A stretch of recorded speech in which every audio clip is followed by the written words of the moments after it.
Okay, well today we're going to try something a little bit different. So we are urban foraging today.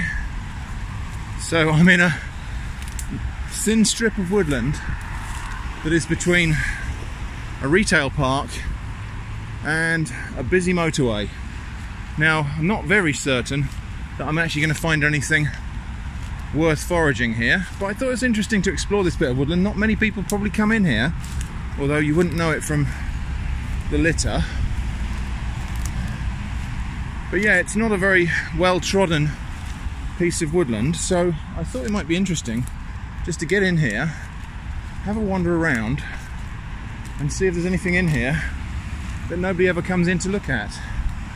Now with it being a not well trodden bit of woodland, some bits are quite overgrown, so we will have to bash through some brambles and thickets here, but that's alright.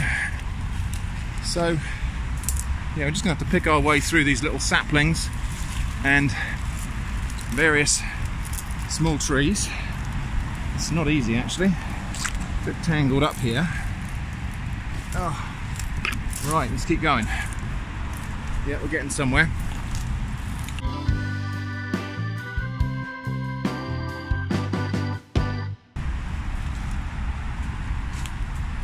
And yeah, we have got some things in here that are worth a look at actually. Here we go.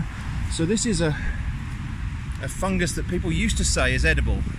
This is white Helvella, Helvella crispa, and it's a really strange fungus actually because it's kind of hollow and kind of strange, all distorted and curled.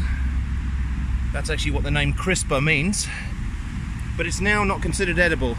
It's got chemicals in it which, well, they used to say if you cook it in water and throw away the water it's edible, but nowadays we're advised not to eat this fungus because there are compounds in there that are considered carcinogenic. So I think we'll just leave that one be, but it's interesting to see. There's quite a lot of that about. In fact, there's some very large specimens there. Look at that. In fact, I've never seen so large specimens of white Helvella. Look at that. Huge. Anyway, we will press on and see what else we can find in this bit of woodland. While we're wandering through, I think it's quite interesting to note that even though we're near the end of November now, autumn has been very, very extended this year in the south of England. We've had, normally by this time, all of the leaves will be gone from the trees, but yeah, we've had a long, long autumn. And what I put that down to is we had a sudden downpour at the very start of autumn. As we turned from summer into autumn, we suddenly got lots and lots of rain. And I think all of that precipitation has caused the trees to hang on to their leaves a little bit longer. And so autumn's been very colourful and very prolonged, and I've really appreciated it.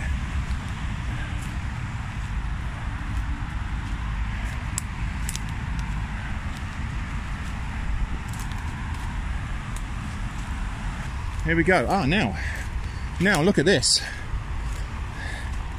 What we've got here is the Trooping Funnel, Clitocybe geotropa, and some not bad looking specimens actually. Gosh, look at it, it goes all the way through there as well. Now this is a good edible fungus. Some of these specimens are probably a little bit too big to pick, but this is a good edible, and we can do some interesting things with this fungus. So let's have a look. A little bit damp to be picking fungi today, but we can compensate for that by just cooking them a bit longer. Well, cool. I'm gonna pick a few of these for the basket. They are sufficiently far away from the motorway, and there's a lot of thicket here to trap the pollutants from the cars and the vehicles. So I'm feeling fairly confident that this would be as clean as any place to pick some wild mushrooms. So let's get picking. Okay, now sadly I'm discovering that this fungus I've picked today is a little bit too maggoty, so let's have a look at that. Yeah, in the middle there you can see that's really been eaten up by bugs right there. So I'm afraid I won't be picking these today. Yeah, you can see that's all just been eaten by insects inside of there. It's just a little bit too far gone, this one. We should have got here. So it's all been eaten by bugs inside there, you can see. That's a shame. I picked some of this a week or two ago in a slightly different location, not far away from here actually.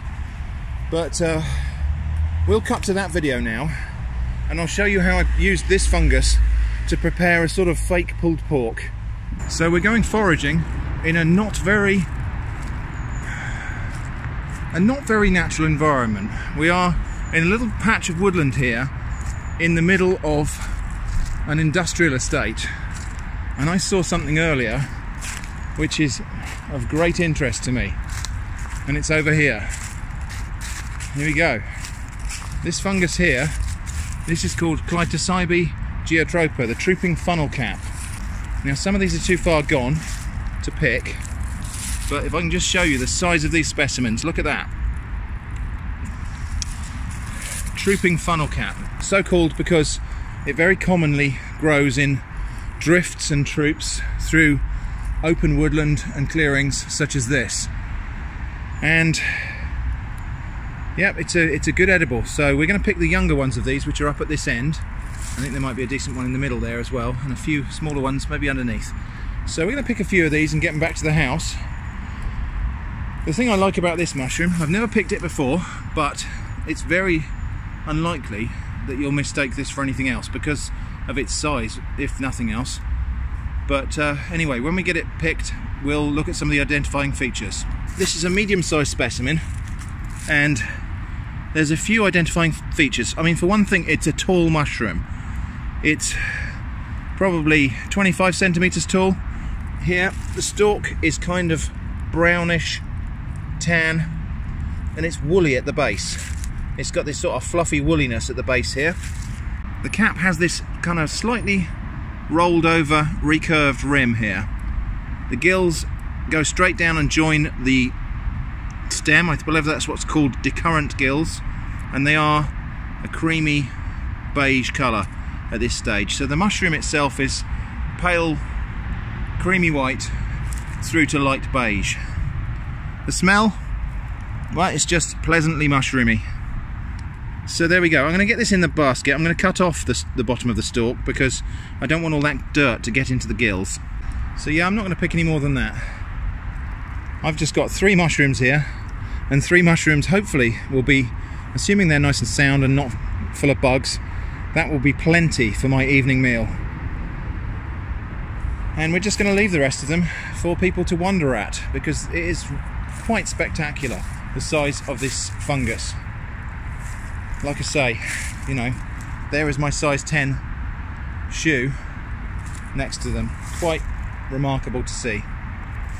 We'll have a look around here, because actually there might be some more of these elsewhere on this little plot, because they do tend to grow in troops and groups. So yeah, I can't see any others.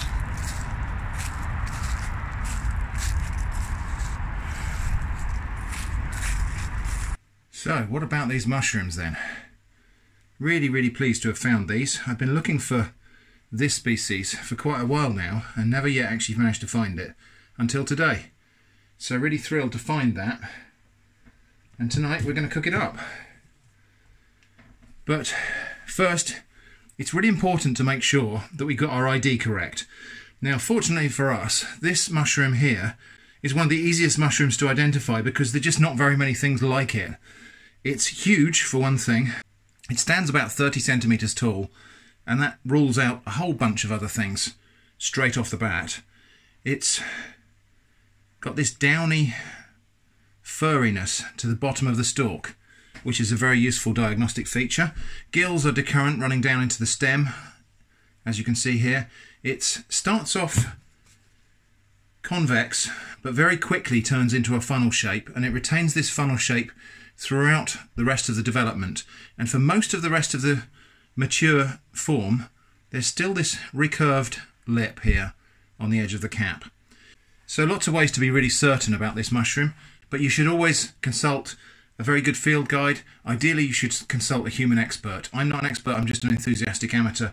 I'm feeling very confident about the idea of this mushroom because I have trusted some other experts in the field. I'll put links in the video description below to more about this fungus, but suffice it to say, I'm really confident about the idea of this mushroom, so we're going to go ahead and cook it. The book I'm using, by the way, is Mushrooms and Other Fungi of Great Britain and Europe by Roger Phillips. Now, I'm not going to wash these mushrooms. They're pretty clean already. All I'm going to do is just wipe over the caps with a piece of serviette, a piece of paper towel. In this particular case, a Christmas serviette. It's always Christmas summer in the world. Now, people ask me why I don't wash mushrooms, and it's mainly because I just choose not to. I find that if something needs washing that desperately, it's probably not going to be worth actually eating.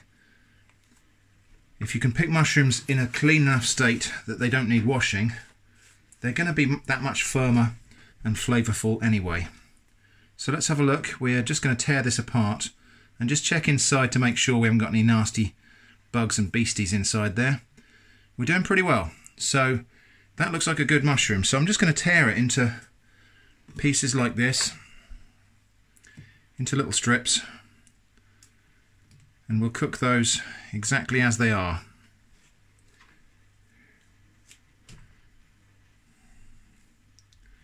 So the firm meatiness of this mushroom might well make it a good substitute for chicken and other things like that. If we find this again sometime in the future, I might have a go at making a kind of vegan chicken recipe from it, because there are ways to prepare this that will render it much more meaty, and it could be used perhaps as a substitute for chicken or other meat. But anyway, just going to tear this up like that. I'm going to lose the stalk, and I'm only really preparing the caps here, and we'll see how that goes like that.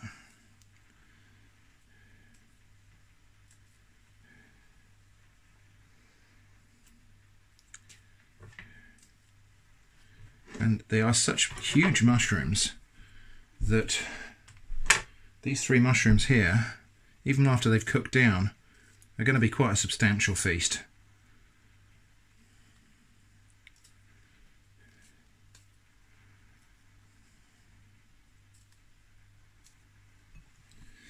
Now, I understand that these mushrooms dry very well, and the flavour is supposedly on a par with seps when it's dried. So I don't know whether we're actually going to use any more than that. Maybe we'll just have, yeah, I think that might be enough just for a taste this evening.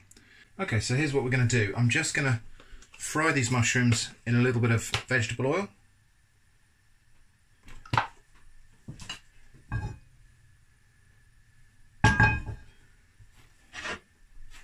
And then while those are sizzling away, I'm going to make a risotto to serve them with. Okay, and those have only just started to cook, and already the smell coming off of there is quite fantastic. So I'm just going to turn that down and just allow that to sizzle. At the moment all the juices are coming out of the mushroom, so we've got to allow that to happen, and then they will dry up and they'll start to fry again, and then they'll take on a little bit of caramelization, and that'll be extra flavour. Okay, I think we're there on the risotto, so I'm turning off the heat on that now. And then we're just going to let that rest. Just going to finish that with a little bit of butter.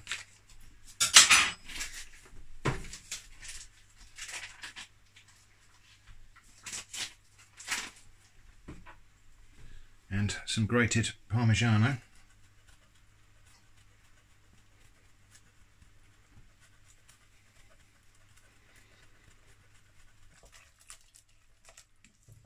Okay, that's good. So, lid on, and we'll let that rest for 2 minutes. Meanwhile, we're just going to bring these mushrooms back up to temperature. I've just been letting them rest as well after we fried them. Just going to get them sizzling again. Okay, so that's the star of the show. Just taking on a nice little bit of caramelisation and just a little bit of toastiness. Right, let's get served up. So here we go. We've got lovely, creamy, luscious risotto.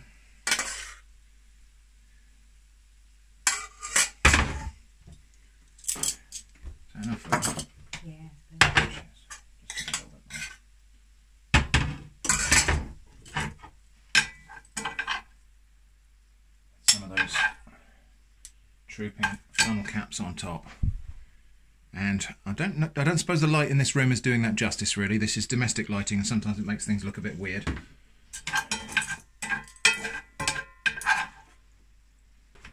So, a little bit of black pepper. And let's just have a little taste of these mushrooms. Together with a bit of risotto. So, here goes.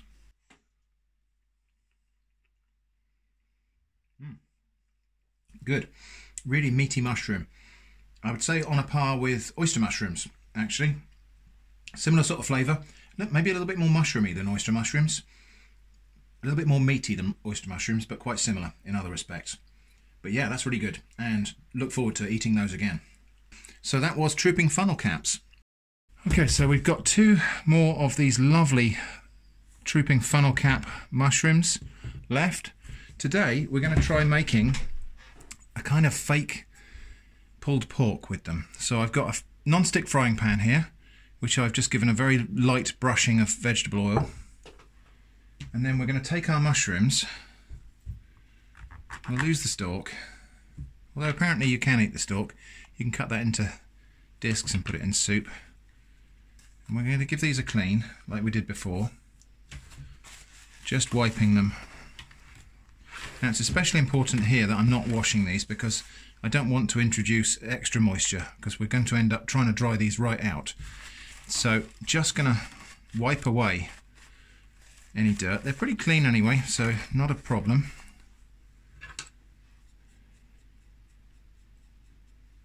Just discard any bits that don't look appetizing.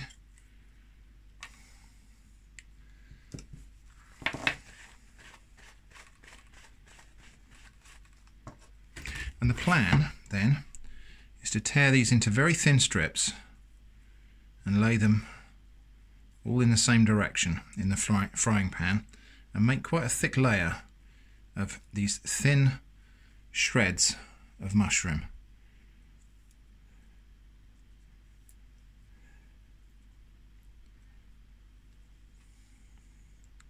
And stack them all up like that.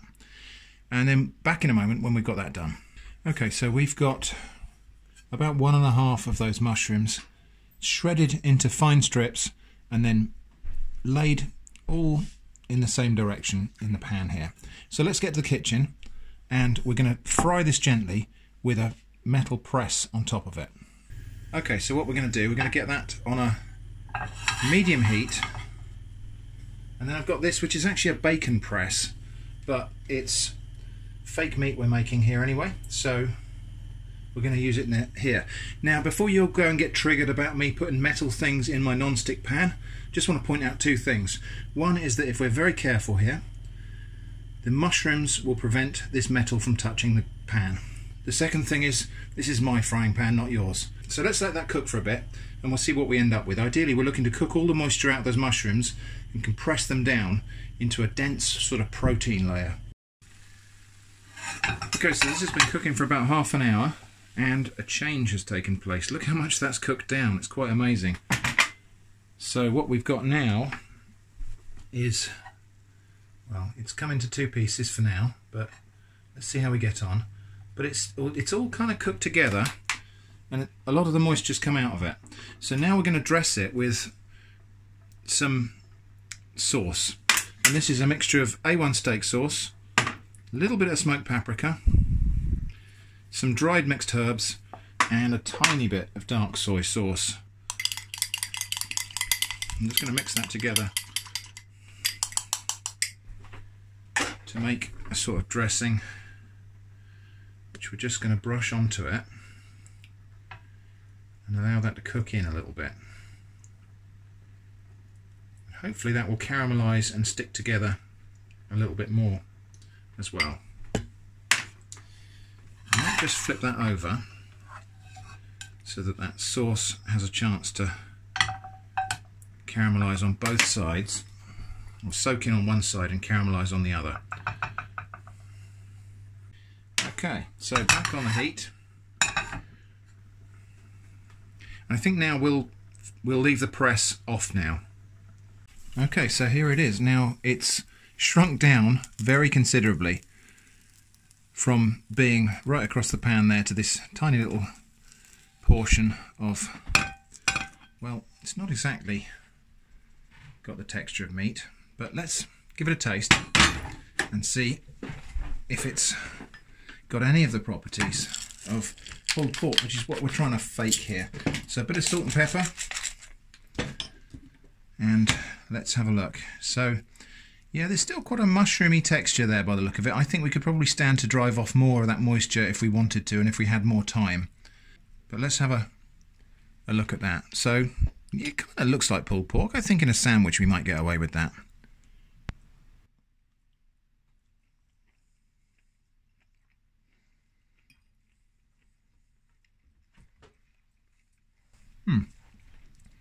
The residual moisture in there gives it still quite a mushroomy bite.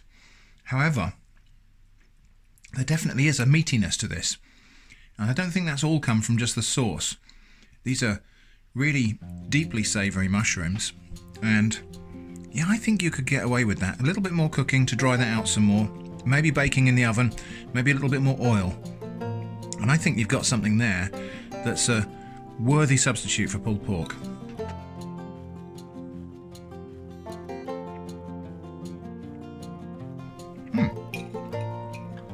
Nothing to dislike about that.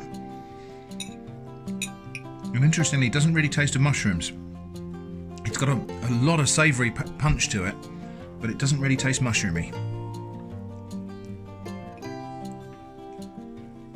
So there we go. That is fake pulled pork made from Trooping funnel caps.